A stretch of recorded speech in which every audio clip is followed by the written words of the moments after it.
എൻ്റെ അച്ഛൻ എന്നോട് പറയുമായിരുന്നു, എൻ്റെ മകൻ ആരാകണം എന്ന് ആഗ്രഹിക്കുന്നതിനേക്കാൾ നല്ലത് എൻ്റെ മകൻ ആര് ആകരുത് എന്ന് ആഗ്രഹിക്കണമെന്നാണ്. ഞാൻ മാതാപിതാക്കളോടാണ് പറയുന്നത്. എൻ്റെ കുഞ്ഞ് ആരാകണം എന്ന് ആഗ്രഹിക്കുന്നതിനേക്കാൾ ആരാകരുത് എന്ന് ആഗ്രഹിക്കാനാണ് എനിക്കിഷ്ടം. കാരണം ഒരു കള്ളനാകരുത്, ഒരു കൊള്ളക്കാരനാകരുത്, ഒരു സമൂഹത്തിൽ മോശമായ ഒരാളാകരുത് എന്ന് ആഗ്രഹിക്കാനുള്ള അവകാശമേ അച്ഛനായ എനിക്കുള്ളൂ എന്നാണ് എൻ്റെ അച്ഛൻ എപ്പോഴും എന്നോട് പറയുന്നത്. ആ വാക്ക് വളരെ വലുതാണ്. നമ്മുടെ കുഞ്ഞുങ്ങളെ നമ്മൾ നല്ല രീതിയിൽ മുന്നോട്ട് കൊണ്ടുപോകണം. കാരണം ഇന്നത്തെ ലോകം നമ്മളാരും ചിന്തിക്കുന്ന തരത്തിലല്ല, വളരെയേറെ വികൃതമായ ഒരു ലോകമാണ്. ചേട്ടനൊരു ചെറിയ ഒരു കഥ കൂടി ഈ സമയത്ത് പറയാൻ ആഗ്രഹിക്കുകയാണ്. ഇപ്പോൾ നമ്മുടെ ക്ലാസ് ഇങ്ങനെ മുന്നോട്ട് പോവുകയാണ്. നിങ്ങൾക്ക് ബോറടിക്കണുണ്ടോ എന്ന് അറിയില്ല, എന്നാലും ഒരു ചെറിയൊരു കഥ ചേട്ടൻ പറയാം. അതായത് ഒരു പള്ളിയിലച്ഛൻ കുമ്പസാരി കൂടിനകത്ത് കുമ്പസാരിക്കാനായിട്ട് ഇങ്ങനെ ഇരിക്കുന്ന സമയത്ത് ഒരാള് അച്ഛൻ്റെ അടുത്ത് വന്നിട്ട് ഇങ്ങനെ പറയണ്ട, അച്ഛൻ എനിക്ക് എൻ്റെ ജീവിതം ഒന്ന് തുറന്ന് സംസാരിക്കണം എന്ന് പറഞ്ഞ് സംസാരിച്ചു തുടങ്ങി. അപ്പോ അച്ഛൻ ഇങ്ങനെ കുറേ നേരം ഈ കാര്യങ്ങളെല്ലാം കേട്ടുകൊണ്ട് ഇങ്ങനെ ഇരുന്ന് കഴിഞ്ഞപ്പോ ഈ കുമ്പസാര കൂടിനകത്തിരുന്നു കൊണ്ട് അച്ഛൻ പറഞ്ഞു, തൊട്ടടുത്ത ടൗണില് ഒരു സർക്കസ് വന്നിട്ടുണ്ട്. ആ സർക്കസിനകത്ത് ഒരു പൊക്കം കുറഞ്ഞ ഒരാളുണ്ട്. ആ പൊക്കം കുറഞ്ഞ ചേട്ടനെ ഒന്ന് നിങ്ങൾ ഒന്ന് പോയി കാണണം. ഞാനിത് മാതാപിതാക്കൾ കേൾക്കുന്നുണ്ടെങ്കിൽ അവർക്ക് വേണ്ടി പറയുന്ന ഒരു ഭാഗമാണ് കേട്ടോ. അതായത് അങ്ങനെ സർക്കസ് കൂടാരത്തിലെ ആ സർക്കസിലുള്ള ആ പൊക്കം കുറഞ്ഞ ആളെ ഒന്ന് പോയി കാണണം. ആ ആള് എത്ര സന്തോഷവാനായിട്ടാണ് ആ സർക്കസ് കൂടാരത്തിനകത്ത് ഓടി നടന്ന് എല്ലാവരെയും ചിരിപ്പിക്കുന്നതും രസിപ്പിക്കുന്നതും. ഇത്രയും നേരം താൻ പറഞ്ഞ ഈ വിഷമങ്ങളൊന്നും ആ പൊക്കം കുറഞ്ഞ ആൾക്കില്ല.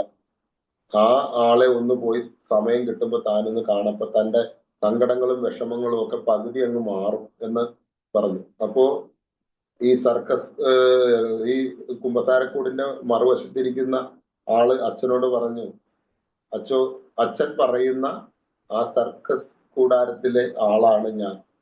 അപ്പൊ ഇത്രയും വിഷമങ്ങൾ ഉള്ളിൽ അടക്കി പിടിച്ച് ജീവിക്കുന്ന ആ ഒരു വ്യക്തിയാണ് ആ കുമ്പസാരക്കൂടിനകത്തിരുന്ന് അച്ഛനോട് സംസാരിച്ചത്. അപ്പൊ അച്ഛൻ ആ സർക്കസ് കൂടാരത്തിൽ കണ്ട ആളെ വിചാരിച്ചിട്ടാണ് ഈ കാര്യങ്ങളൊക്കെ പറയുന്നത്. അപ്പൊ നമ്മുടെ കുഞ്ഞുങ്ങള് നമ്മളോട് ചില കാര്യങ്ങൾ സംസാരിക്കാൻ വരുമ്പോൾ മാതാപിതാക്കള് വളരെ ശ്രദ്ധയോടുകൂടി അവരെ കേൾക്കാൻ തയ്യാറാകാത്തത് കൊണ്ടാണ് ഇന്ന് പല കുടുംബങ്ങളിലും പല കേസുകളും അല്ലെ പ്രശ്നങ്ങളും ഉണ്ടാകുന്നത്.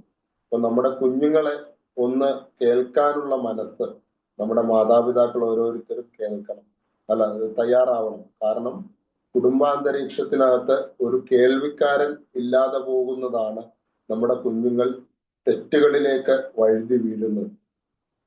അവനെ നമ്മളെല്ലാവരും 24 മണിക്കൂറിനകത്ത് ജീവിക്കുന്നവരാണ്. നമ്മുടെ എല്ലാവരുടെയും ജീവിതത്തിൽ 24 മണിക്കൂറുണ്ട്. പക്ഷെ 24 മണിക്കൂറിൽ നമ്മുടെ കുഞ്ഞുങ്ങൾക്ക് വേണ്ടിയിട്ട് ഒരു അരമണിക്കൂർ മാറ്റിവെക്കാൻ ഒരു മാതാപിതാക്കളും ശ്രമിക്കാത്തടത്താണ് ഈ പ്രശ്നങ്ങളുടെയൊക്കെ തുടക്കം എന്ന് പറയുന്നത്.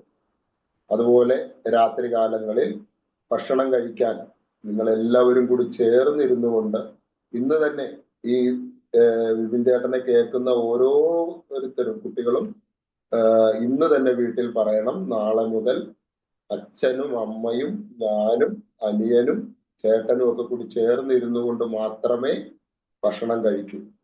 രാത്രി കാലങ്ങളിൽ ഒരുമിച്ചിരുന്ന് നിങ്ങൾ എല്ലാവരും ആഹാരം കഴിക്കാൻ വേണ്ടിയിട്ട് ശ്രമിക്കുക. ആ സമയത്ത് നിങ്ങളുടെ കുഞ്ഞുങ്ങളിലുള്ള എന്തെങ്കിലും വൈകല്യങ്ങളോ പോരായ്മകളോ കുറവുകളോ അവരുടെ മുഖത്തുണ്ടാകുന്ന ഭാവവ്യത്യാസങ്ങളോ ആഹാരം കഴിക്കുമ്പോൾ ഉണ്ടാകുന്ന എന്തെങ്കിലുമൊക്കെ മനസ്സിനകത്ത് മാറ്റങ്ങൾ ഉണ്ടെങ്കിൽ അത് വളരെ വ്യക്തമായിട്ട് ഒരു അച്ഛനും അമ്മയ്ക്കും തിരിച്ചറിയാൻ കഴിയുന്ന ഒരു സമയമാണ് രാത്രി കാലങ്ങളിൽ ഇരുന്ന് ഒരുമിച്ച് ആഹാരം കഴിക്കുന്നത്. കഴിവതും ഒരു 7 മണിക്കും 8 മണിക്കും ഇടയ്ക്ക് ആഹാരം കഴിക്കാൻ വേണ്ടി ശ്രമിക്കുക. എന്നിട്ട് അവർക്ക് നേരത്തെ കിടക്കാനുള്ള സൗകര്യങ്ങളൊക്കെ ഒരുക്കി കൊടുത്തുകൊണ്ട് അവരെ ഉറക്കാൻ കിടത്തി രാവിലെ ഒരു 5 മണിക്ക് ഉണർന്ന് പഠിക്കാനുള്ള സൗകര്യങ്ങൾ ചെയ്തു കൊടുക്കുക. കൂടാതെ നമ്മള് കടന്നു പോകുന്ന വഴികളിൽ ഒരുപാട് ആളുകളെ കുട്ടികളായ നിങ്ങൾ ഓരോരുത്തരും കാണാനിടയുണ്ട്.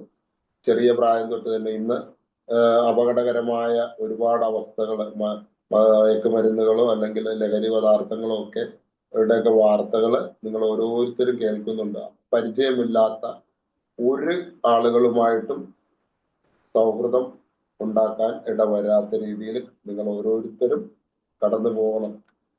അതുപോലെ അധ്യാപകരോടുള്ള ഒരു തരുന്ന നിർദ്ദേശങ്ങൾ നമ്മുടെ സ്കൂളില് കൃത്യമായിട്ട് ഉള്ള കലാപരിപാടികൾ, പ്രോഗ്രാമുകളിലൊക്കെ നിങ്ങൾ ഭാഗമാകുക. ഇപ്പൊ വിപിൻ ചേട്ടന് ലോകത്തോട് പറയാനുള്ള ഏറ്റവും വലിയൊരു കാര്യം എന്ന് പറയുന്നത്, നമ്മുടെ ഉള്ളിൽ ഉറങ്ങിക്കിടക്കുന്ന കഴിവുകളെ നമ്മൾ പുറത്തേക്ക് കൊണ്ടുവരാൻ ശ്രമിക്കുന്ന ഒരാൾക്ക് മോശമായ ഒരു വഴിയിലൂടെ സഞ്ചരിക്കാൻ സമയമുണ്ടാവില്ല എന്നാണ് വിപിൻ ചേട്ടൻ മനസ്സിലാക്കുന്നത്.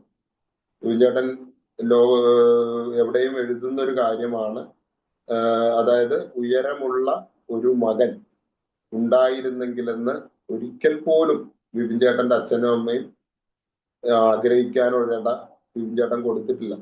അത് വിപിൻ ചേട്ടന്റെ ഈ ഒരു പരിശീലനം കൊണ്ടാണ്.